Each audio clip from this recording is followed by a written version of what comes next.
sociale, toccata con mano, ferita aperta, la vicenda delle merci. Allora guardate, noi siamo nella dimensione di poderoso investimento su un'alternativa alla gomma che ovviamente non verrà mai meno per il traffico merci, ma di una poderosa alternativa alla gomma sul tema delle merci. Quando siamo entrati in pandemia, l'esigenza del potenziamento dei trasporti merci alternativi alla gomma è esplosa in tutta la sua gravità.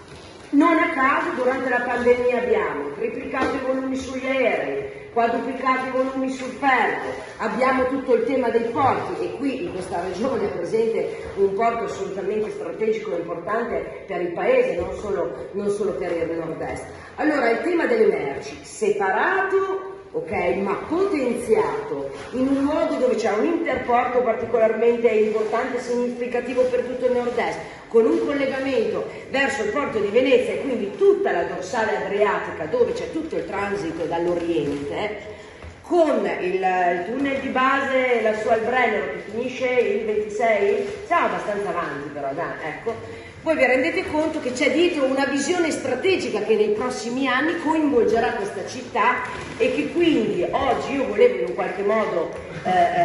ufficializzare, valorizzare con la mia presenza, perché non è un'attività di Padova, quella che noi stiamo facendo è un'attività che cambia il volto di Padova ma che serve a tutto il paese e a tutto il nord-est per fare il grande salto di qualità sul tema trasportistico passeggeri e merci. Concludo con due questioni di natura nazionale, ma giusto perché mi ci ha portato il Presidente con le sue parole. La prima questione è che, come immagino nella vostra testa, nella testa di tutti coloro che attraverso di voi leggeranno o sentiranno le nostre parole, ci sarà la preoccupazione del quando,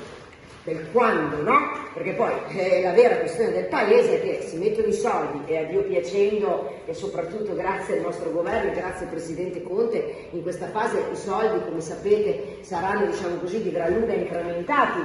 dal finanziamento del Recovery Fund, quindi ovviamente queste risorse ricadranno anche sui progetti veneti e in particolar modo sul progetto padovano, ma del nodo di Padova, la vera grande questione sono i tempi, le modalità, i come, eccetera, eccetera. Allora, noi abbiamo un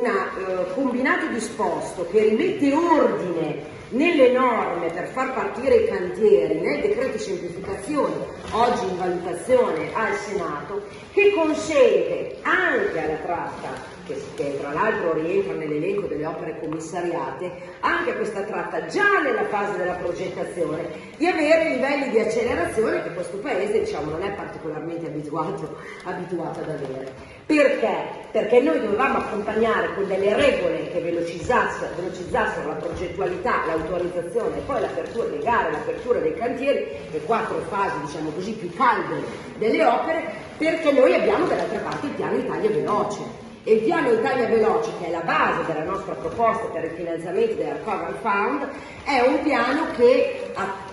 in tutta Italia, come vi dicevo prima, ha un grande investimento sul ferro, ma che di fatto determina la rivoluzione trasportistica del Paese. E quindi noi non ci possiamo immaginare una rivoluzione se la rivoluzione dura. Per farla ci vogliono troppi anni, bisogna farla nel tempo più veloce possibile, ovviamente con tutte le tutele di legge rispetto, diciamo così, alle questioni di sicurezza e di antimafia. Quindi anche qui su quest'opera noi faremo cadere rapidamente queste norme di accelerazione che vi dicevo. E Italia Veloce Veneto, che io verrò a presentare diciamo così all'inizio di settembre in questa regione, dentro Italia Veloce Veneto ci sono tutta una serie di opere strategiche che saranno non solo finanziate ma anche accelerate grazie